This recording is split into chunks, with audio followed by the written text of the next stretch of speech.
جو زندگی اللہ پاک نے ہمیں دنیا میں دی ہے، یہ کس نے دی ہے؟ اللہ رب العزت نے دی ہے۔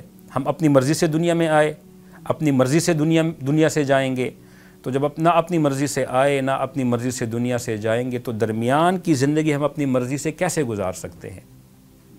یبتغون فضلا من اللہ ورضوانا، کہ جو محمد صلی اللہ علیہ وسلم کے ساتھی ہیں وہ دنیا میں اللہ کا فضل ڈھونڈیں گے اور اللہ کی رضا کو ڈھونڈیں گے۔ آج ہم مختلف گروہوں میں بٹ چکے ہیں، مختلف جماعتوں میں بٹ چکے ہیں، مختلف، چاہے وہ سیاسی جماعتیں ہوں، چاہے وہ لسانی جماعتیں ہوں، چاہے وہ معاشرتی جماعتیں ہوں، چاہے وہ مذہبی جماعتیں ہوں، ہم اس میں بٹ چکے ہیں۔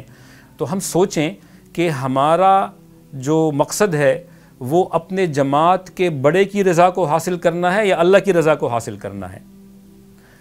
ہم بعض اوقات ایسے کرتے ہیں کہ اپنے جماعت کے جو بڑے ہیں، جس سے بھی ہمارا تعلق ہے، جس جماعت سے بھی تعلق ہے، اس کی رضا کو حاصل کرنے کے لیے اللہ تعالیٰ کی رضا کو پیچھے چھوڑ دیتے ہیں۔ تو یہ تو عصبیت ہے، اور عصبیت کے بارے میں اللہ کے رسول صلی اللہ علیہ وسلم نے فرمایا کہ یہ ایک بدبودار نعرہ ہے، اور میں اسی عصبیت کے بدبودار نعرے کو ختم کرنے کے لیے آیا ہوں۔ جب جو غزوہ مستلق تھا وہاں سے واپسی پر عبداللہ ابن ابی نے یہ بدبودار نعرہ لگایا کہ یہ مہاجر ہیں اور یہ انصار ہیں، اور مہاجر مہاجروں کے ساتھ کھڑے ہو گئے، انصار انصار کے ساتھ کھڑے ہو گئے۔ آپ صلی اللہ علیہ وسلم کو اطلاع ملی، آپ صلی اللہ علیہ وسلم دوڑ کر آئے اور آپ کی چادر پیچھے گھسٹتی ہوئی آ رہی تھی اور آپ کا اوپر کا بدن ننگا تھا۔ اتنا بھی آپ صلی اللہ علیہ وسلم کو خیال نہیں ہوا کہ میرا اوپر کا بدن ننگا ہے، اور اتنی ایمرجنسی میں تشریف لائے اور کہ بالکل آپ نے اس بات کو اہمیت دی۔ آج ہم اسی عصبیت کے بدبودار نعروں میں پڑے ہوئے ہیں، چاہے وہ لسانی جماعتیں ہوں، چاہے وہ مذہبی جماعتیں ہوں معذرت کے ساتھ، چاہے وہ سیاسی جماعتیں ہوں، چاہے وہ معاشی جماعتیں ہوں۔ کمپنیز ہیں، ایک دوسرے کی کمپٹیشن میں اس حد تک چلی جاتی ہیں، وَتِلْكَ حُدُودُ اللَّهِ، جو اللہ کی حدود ہے اس کو کراس کر جاتی ہیں۔ سیاسی مخالفت میں اب اتنے آگے چلے جاتے ہیں کہ ہم نے یبتغون فضلا من اللہ ورضوانا، اللہ کی رضا جو ہمارا مقصد ہے اس کو چھوڑ کر اپنے لیڈر کی رضا کو حاصل کرنے کے چکر میں ہوتے ہیں۔ تو یہ تو بالکل بے انصافی ہے، انسانیت کے بھی خلاف ہے اور اسلام اور ایمان کے بھی خلاف ہے۔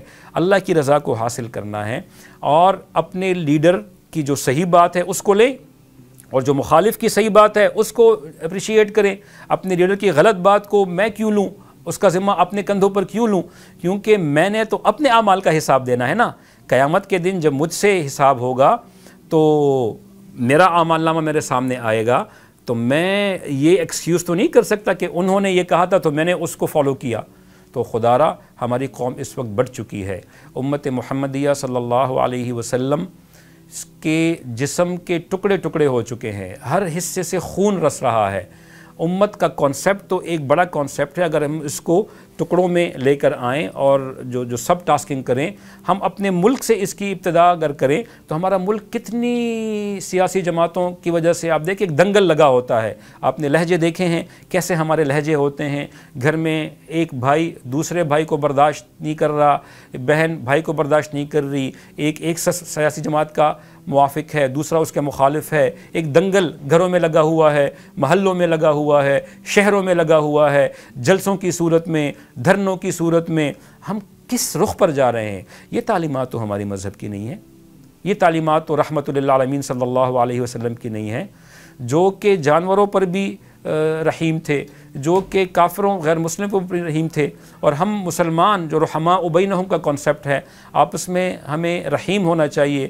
ہم ایک دوسرے کی ذاتی زندگی کے پیچھے چلے جاتے ہیں اور اس کو ننگا کرنے کے پیچھے لگ جاتے ہیں۔ سوشل میڈیا ایک آزاد ہمارے پاس چیز آ چکی ہے، جو بھی فریڈم ہوتا ہے وہ بغیر ڈسپلن کے کچرا ہوتا ہے۔ تو یہ اگر ہمارے پاس ایک چیز آئی ہے تو اس کو ہم اچھے مقاصد کے لیے استعمال کریں۔ کسی نے اگر کسی مسلمان کی پردہ دری کی، اللہ پاک اس کو گھر بیٹھے رسوا کر دے گا، اور جس نے کسی مسلمان کی من ستر مسلمن سترہ اللہ یوم القیامہ۔ ہم سوچیں کہ ہم آپس میں ایک دوسرے کی پردہ دری کر رہے ہیں یا پردہ پوشی کر رہے ہیں۔ یہ وہ بنیادی اصول ہے شریعت کا، بہت سے معاشرتی اصولوں میں، جس کا ہمیں آج کی وقت میں بہت خیال رکھنا چاہیے، خاص طور پر جب ایک آزاد ٹول ہمارے پاس موجود ہے، اس کے کوئی ایس او پیز کوئی بائی لاز نہیں ہیں، تو ہم خود فلٹریشن لگا لیں، اور سب سے بہترین فلٹریشن جو شریعت کی اور اسلام کی فلٹریشن ہے۔ اللہ مجھے اور آپ کو عمل کی توفیق عطا فرمائے، اور اس سلسلے میں علماء سے رجوع بہت ضروری ہے کہ ہمیں صحیح فلٹریشن کا پتہ چلے کہ حق کیا ہے اور باطل کیا ہے۔ ایسا نہ ہو کہ ہم باطل کا ساتھ دیں حق کے چکر میں، اور اس کی وجہ سے ہمیں کامیابی کی بجائے ناکامی کا سامنا کرنا پڑے۔